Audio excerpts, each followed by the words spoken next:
plaintiff, David Rivers, dated the defendant for 3 years. But one day, after she failed to respond to his text messages for 8 or 9 hours, she had him arrested for domestic violence. David is suing for unreturned property. Defendant Tony Russell says the reason she didn't return David's text was because she had a new phone and didn't know how to work it. That same day, Tony caught David at another woman's house who claimed she was engaged to David. Tony's countersuing for rent and emotional distress. Start with you. All right, sir.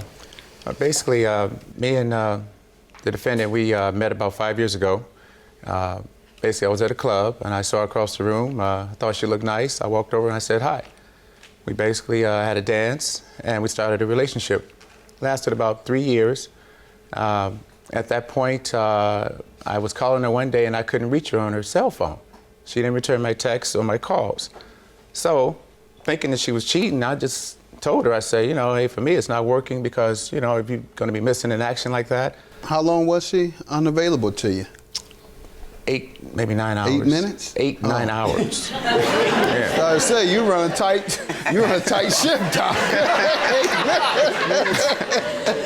Okay. Yeah. Literally all day. I mean, I couldn't reach her. And, what did she say? No, well, she said she had went to help her girlfriend do something, and for some reason I couldn't reach her. That's a decent lie. It could have been a boyfriend. It could have been a boyfriend as well.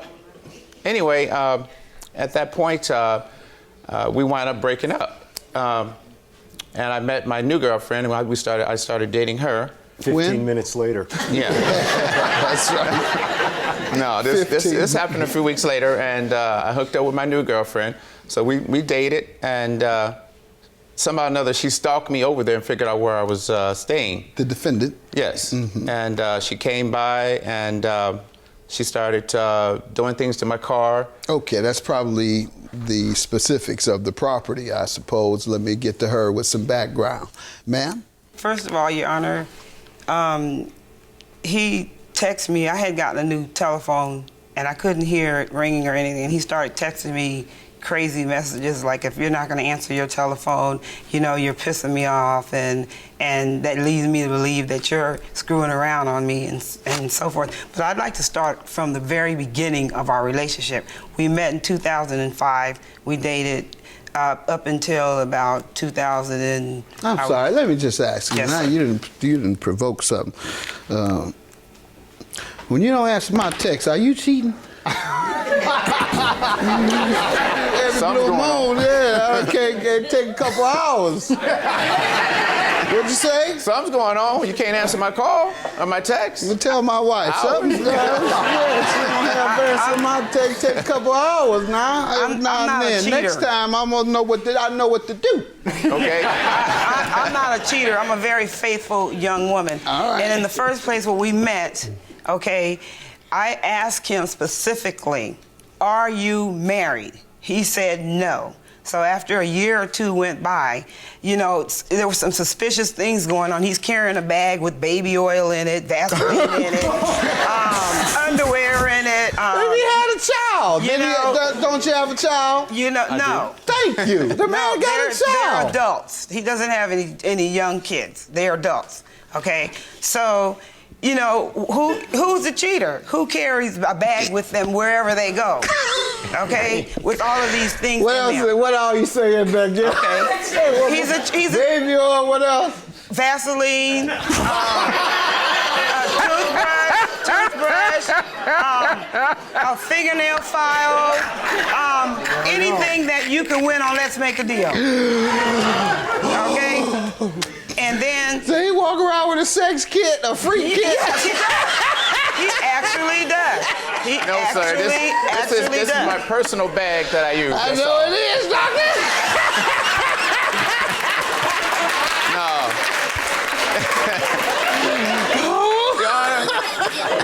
Okay. And then then these signs, I started, you know, asking him questions, and you know, well, I have business meetings. Well, where do you work at? He doesn't even work. What he does is, he's a con artist. He lives off of women. He lived off of me. He continues. He's like a nomad. You know, he lives in his car. He goes from wherever to wherever. And you don't look like he live in this car today. Mighty Thank sharp. you, sir. Thank Yeah. you. Mighty sharp over there. Yeah, Is this that- true that's- about it? that's- This no, don't this is a sound nice true. jacket She's that making I up bought stuff. Don't for him. sound true. But the thing is, sir, what happened with her was that after all the stalking and stuff, and she kept following me over to my girlfriend's house, I moved in with her. I didn't really move in with her, but I was kind of kicking it with her from about 12:24. We had dinner because I had broke up with my other girlfriend. What day are you referring to? 4 days before Christmas. I broke up with her. And I hooked up with Tony, and we... How long after? About 4 or 5 days later after I 4 or broke up with her. 5 days So that after you was broke up with Right. one, Well, you were with her. when And then 8 days after you broke up with her, you were with the new one. Or Well, 4 no. days. No.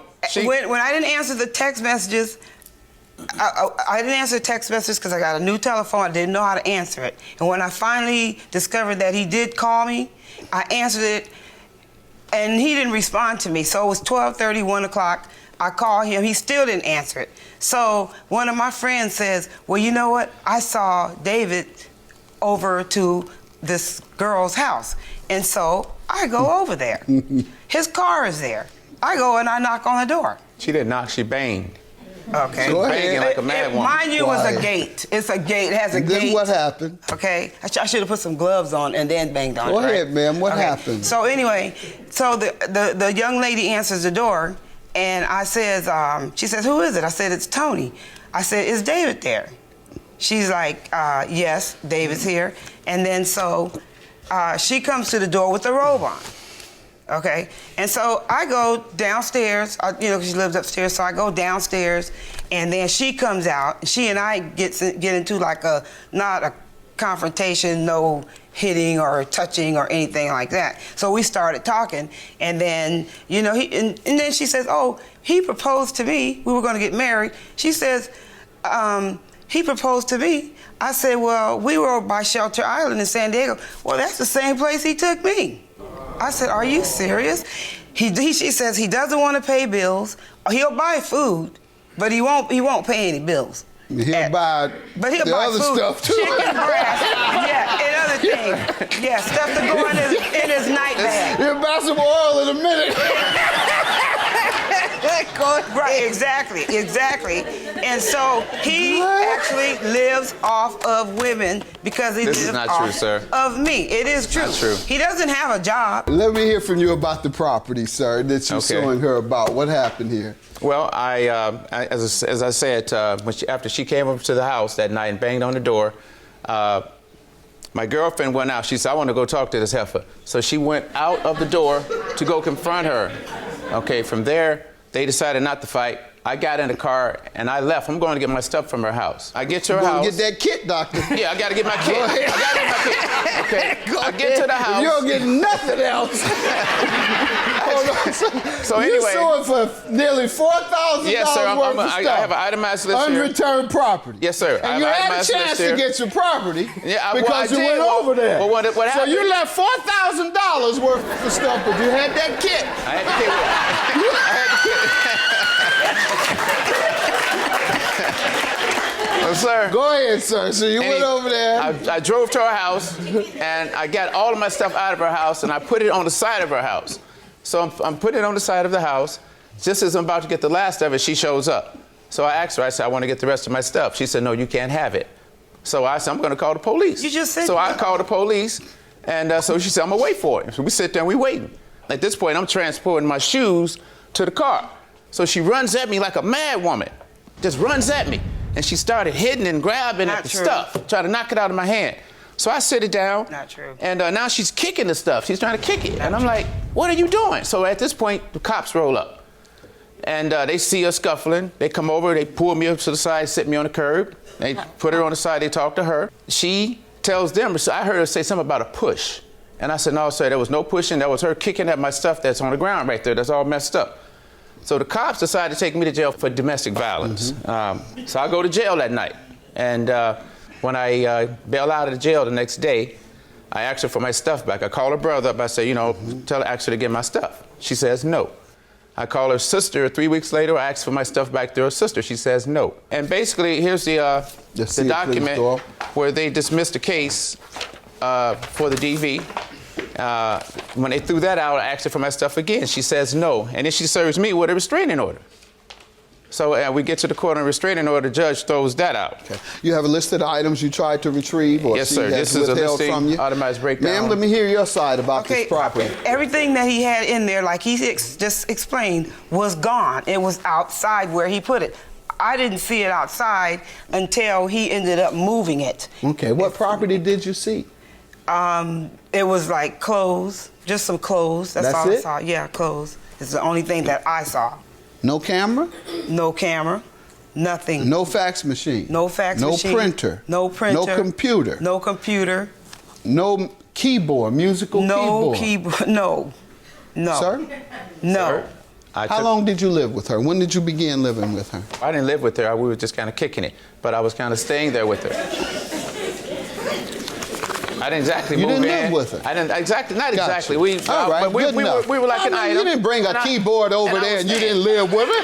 You're going to bring a keyboard, a computer, a fax machine, a printer, and you don't even live with her. It's there, sir. That don't mean she got it. It's in the police That's enough. report. You didn't bring a keyboard and a computer over to somebody's house that you're not living with. Ma'am, your counterclaim for $2,700 for rent and emotional distress. He moved in November, the middle of November.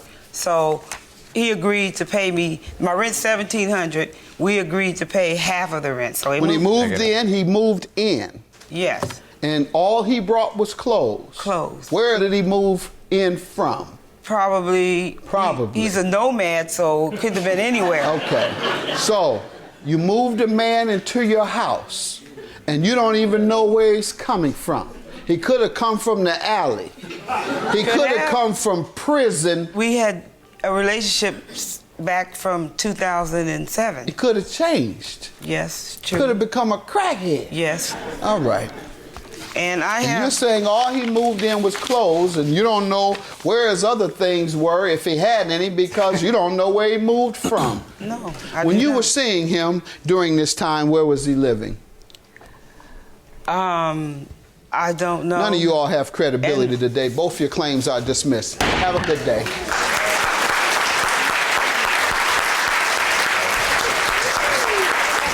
Well, I mean, I think she's crazy. She's been stalking me. I don't have anything else to do with her. The relationship is pretty much over for me.